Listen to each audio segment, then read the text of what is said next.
ہر ابتدا سے پہلے ہر انتہا کے بعد ذات نبی بلند ہے، ذات خدا کے بعد دنیا میں احترام کے قابل ہیں جتنے لوگ، میں سب کو مانتا ہوں مگر مصطفیٰ کے بعد۔ ناظرین، میں ہوں مرزا کفیل بے کیفی۔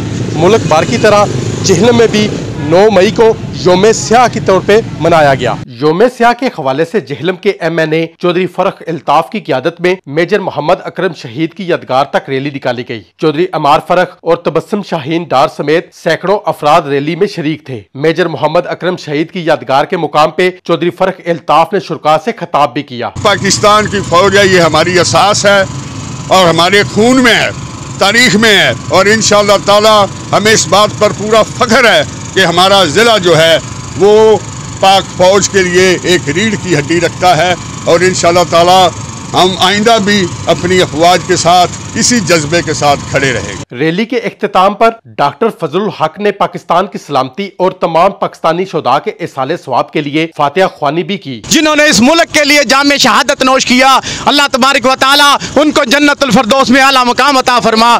یا اللہ، قیامت تک اس ملک کو جو تیرے نام پہ اور تیرے پیارے نام محمد مصطفیٰ صلی اللہ علیہ وسلم کے نام پہ لیا گیا تھا، اس کو قائم و دائم رکھنا۔ دوسری جانب نجی ادارے کے اسپیشل بچوں نے شاندار چوک میں قومی پرچم اٹھا کر پاک فوج کے سربراہ اور شہداء کی تصویروں پر پھولوں کی پتیاں نچھاور کی اور پاک فوج کے حق میں نعرہ بازی بھی کی۔